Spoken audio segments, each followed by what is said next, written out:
Yeah, I think already back from getting KO'd, and this is just a back and forth ultimate fest. Everybody committing for point one. Iffy, 7-6-2, get 2 more, 3 more, as they are now up in numbers once more. YFP still unable to get this point. Back.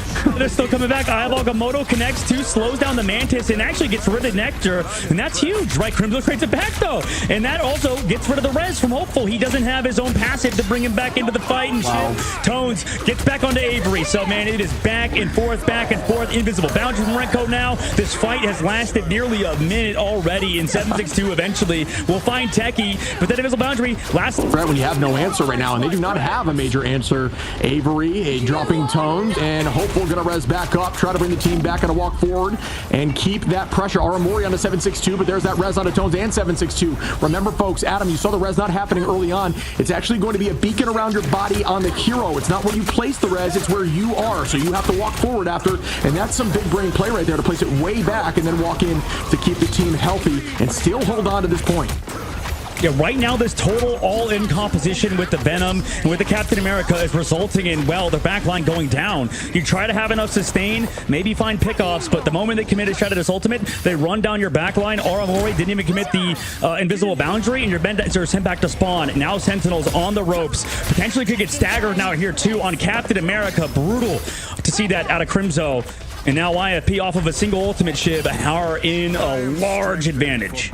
I mean, 7-6-2 got a 3-piece right there on Magic, and this is the first time we've seen full commitment on Magic throughout the entirety of a point at least. So 7-6-2 clearly confident. This is more of a brawling map with a ton of these room fights, which Magic really does succeed in. So well done again by 7-6-2, and with Bond available here from Hopeful, that does help Magic play hyper aggro. Once that Bond happens with the team, you just can fully commit knowing that you can keep healthy and be, you know, wildly aggressive. Out goes the Eye of Agamotto. It lands. Not sure if it finds too much value. Doesn't seem like it does. And drop back to the point, Jeffel. Here, Avery finds Iffy. There we go. That's what they need. 3 people eating on YFP side, but it's all his team. And it just sets up Avery, who slams down as soon as they come out of that poor Jeff's mouth. Back to the spawn, YFP goes. And Chip, unfortunately, well, this is big for Sentinels, obviously. Back and forth. Techie finds Coach. Where did Avery go? He disappeared off the map in 7-6-2's eyes. I think he went up into the ceiling or something with some good hiding position, making Magic not have a ton of utilization. You can't use your E after you already committed it to take height, so you're kind of just doomed. Iffy gonna find 2 more there. YFP now 99%, and Sentinel's just trying to hold on for dear life. The portal gotta come in from Aramori. Will it be able to come in time? It's all about the stall now. Can Crimzo do it?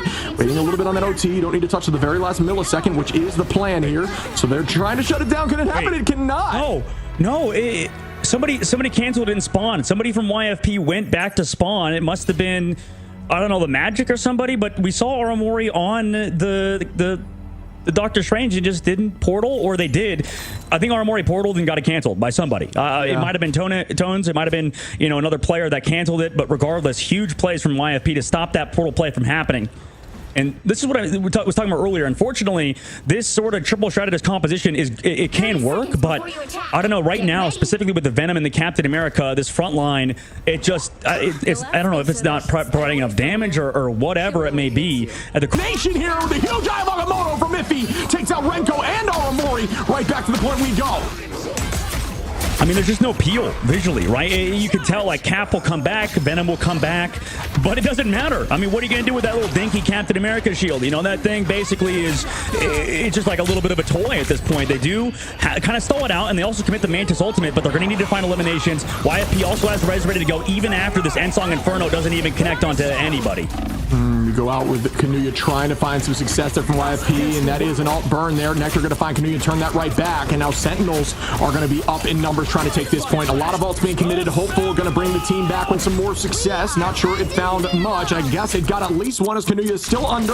Does manage to have the Loki. No way to get back unless the clone comes through, and it cannot come through as Renko goes down. Techie on a coach though. Techie again onto Hopeful with a good combination there with the ultimate. Holding on to point, and are you kidding? No nobody still has this point. This is wild. Taking a page a little bit out of Rad's book during the mid-season Worlds, where they essentially just said, we want to stall point for as long as possible, and that's what we build our comps around. Tones gonna find Oramori now, and will YFP finally be able to get the point? Crimpoint still back and forth, trying to get to the back line, but nobody going down, and if they do go down, they get back by the time that the Vanguards have just been holding on. Up we go with the end song. This could be enough to burn some shields. Looking towards the back line. Bang, goes down. Still nobody falls just yet. That is a big ult from Kanuya. The entirety of the back line of Sentinels heading right towards the edge of the map. No, it's his teammates. No, there's three. Yeah. Oh, wait. Yeah, You're right. Yeah. Okay, my bad. Apologies. Yeah, Sentinels finally down, man. And you know what? There's finally no Doctor Strange portal. We're out of there. Shiv, we've made it. We are through the first fight. Don't worry, everybody. This is going to be potentially a 30-minute game in domination, which would be a world first. Regardless, Shiv, the reason why these fights are lasting so long, besides, ultimates, Magic, I love the character. I think in the triple strategist comps, you can see why it kind of can lack in the neutral fights. That's why you'll see a lot of times, especially with the damage boost, they're relying on, a lot of cooldowns, and when you don't connect on those cooldowns, you reset and just win the fight. As you see, Techie still holding on, ready for the next fight.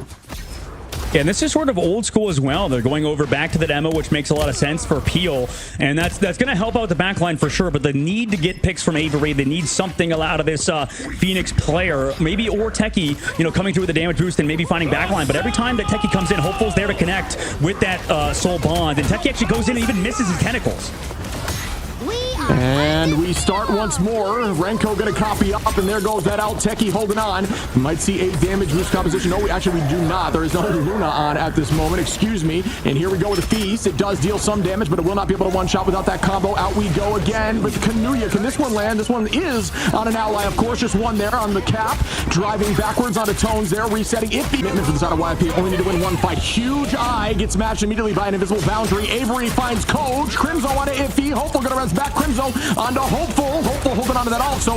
Unfortunately, without having that res as it just got burned, they will not be able to bring the team back. Great work by Sentinels, great focus, only committing one ultimate of Aramori, and Avery, excuse me, but we know how fast Phoenix can get that ult back. Really well done by Sentinels on that hold, looking like old Sentinels in that moment. Looking good at the moment, 50% on the board. Let's see if they can continue on this aggression, right? Making sure that res is not big for Hopeful. Tracking him down is going to be Techie's job. Now Dark Shell comes out from side. Back here from YP as it already was committed after they held on. And now we are still seeing Sentinels hold at this point, losing no one. And now goes Jeff. Will this land and be huge? It has potential. It found two. And that's the copy. Avery going to find Kanuya to shut that down, though, and save the team. Crimzo onto Iffy. And wow, Sentinels are coming back here, trying to even it out and make it a 1-1 series, and it looks like it will be, as Sentinels have figured it out and held on. Crimzo, Avery, Techie cleaning up the rest, and they do get map 2 heading to map 3. It's huge. I mean, give the back line a little bit more support with the Emma Frost. You already saw, the amount of eyes that Sentinels is dragging off of everybody else with Techie's dives is so many. Right? Once you add in the Captain America with those dives and you're not able to find picks because they have, triple strategist composition and they're relying heavily on their magic. Not one of those for dive, but, in this triple composition with the damage boost, it's working as Techie gets 2 and Nectar, they again get an early pick. Avery onto 762, Crimzo onto Tones, and they are figuring this composition out, forcing YFP off the comp they were running. Yeah, I think Techie is going to be an MVP if this series is a win for Sentinels, and that's because he's doing so much on that Venom. Said Aramori had that invisible boundary and was not ready for it. Didn't jump away from that huge It's Jeff, and that was the win condition for Sentinels to keep moving forward. Right? Renko uses that copy. They understand they have another strategist ult, but Kanuya's there with that huge ult. Now they come back into it. They don't have a lot, but let's see. Dark Child's going to come out from 762 right now. Everybody's going to look towards him again, but does that set up Iffy for yet another huge Eye of Agamotto? I'm clocking 7 picks, I believe 7 from Kanuya. It might be 5 of just off maps alone, so really well played there. And that's an early tackle. That's Renko takes out 762. Sentinels now trying to walk back in. 99% for YFP. Huge eye batter as Renko takes out Iffy. And at this point, Sentinels come back again. And after 99%, come through, clutch up in those moments, and get the job done. Map 1, Sentinels.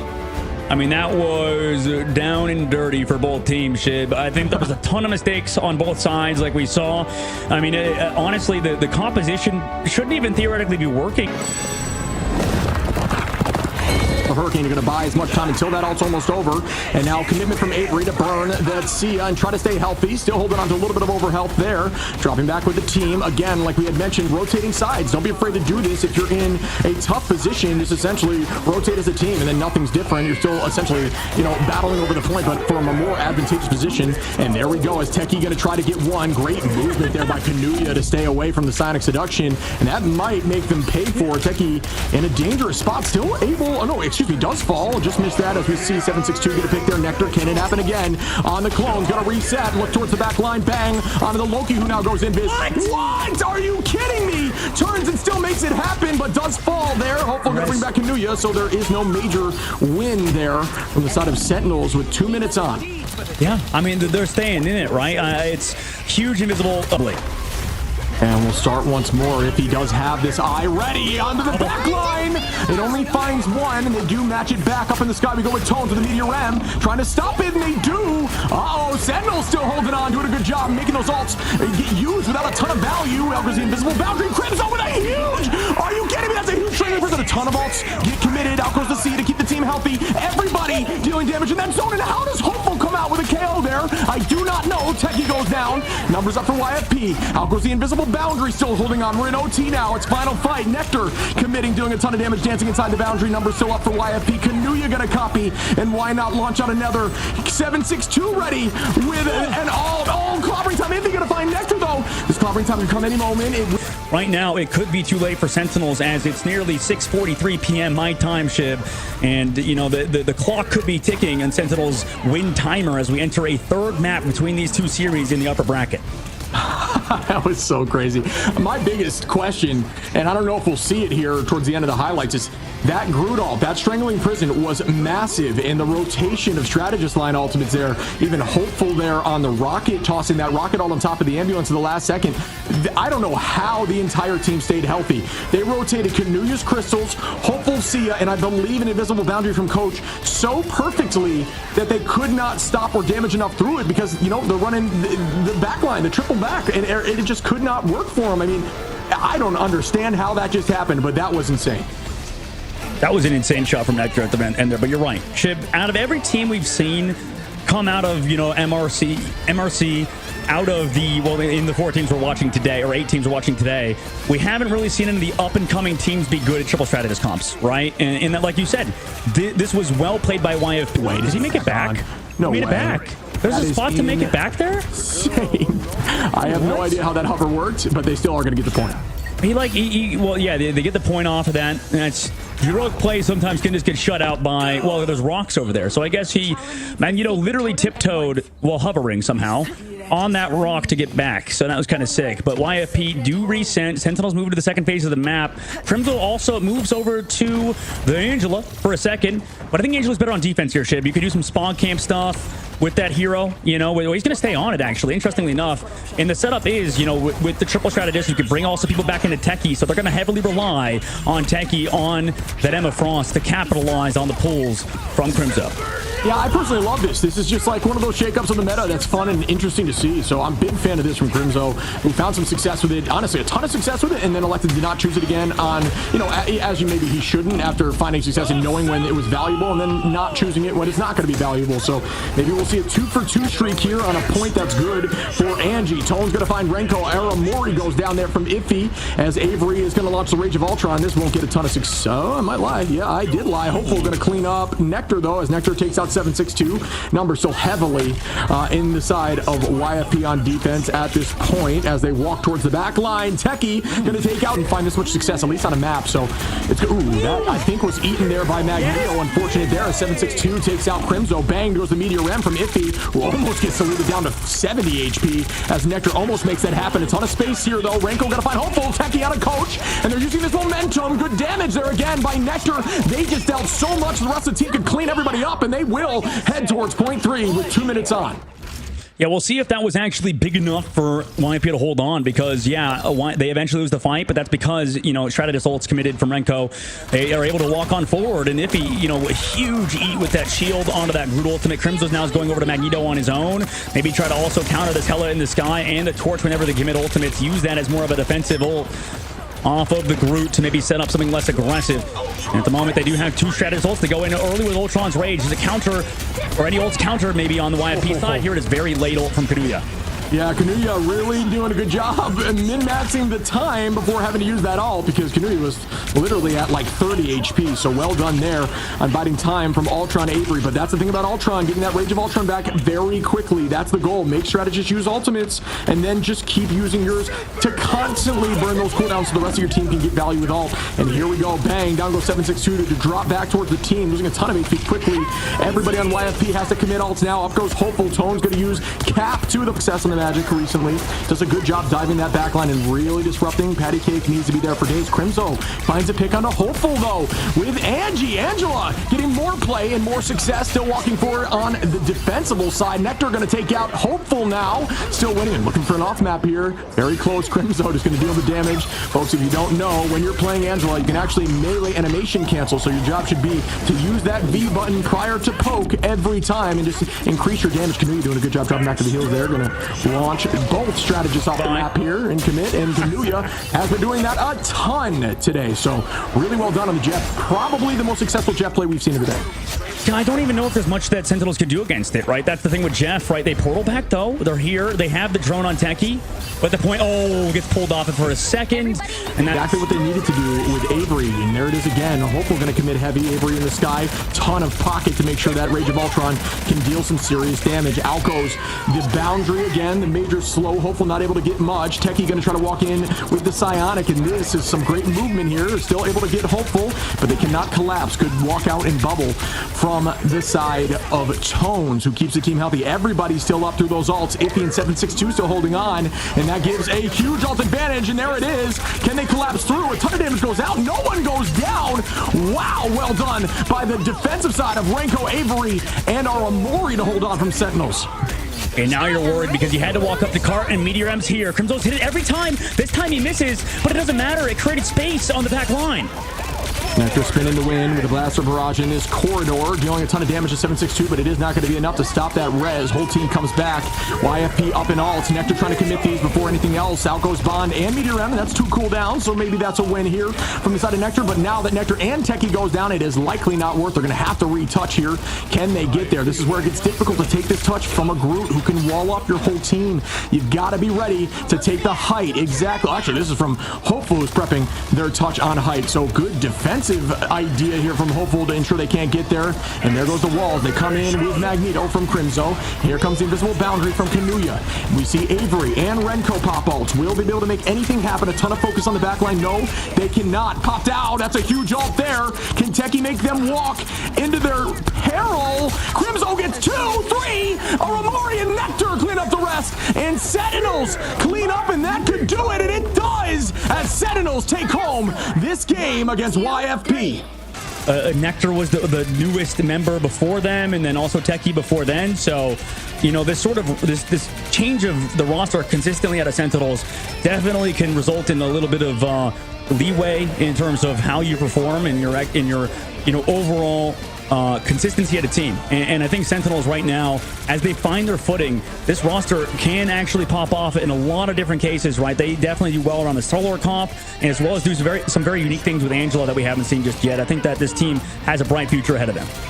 Yeah, agreed. I personally, like I said, love the Angela play. I know that, it actually was pretty successful. I'm not going to pretend like it wasn't. It definitely found some success and swapped when necessary, right? Like, didn't stay overzealous and didn't try to overcommit onto Angela play when it wasn't necessary. They needed to find an answer for Jeff, and they did, and it ultimately forced Kanuya off Jeff, right? And back onto that invis. So that kind of stuff, making those changes and making the opposition play something that maybe they're not as comfortable with, or at least haven't been finding as much success with, is how you win these games at this level. It's these small victories. So good play there again by Sentinels. You talk about the new coaching and the idea behind making these changes, maybe driven by that new coaching staff.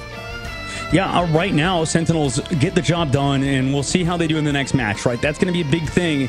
How can they do against future opponents that are definitely stronger, right? Every team that won, I think, today is just going to be even more hungry to win the next one. And obviously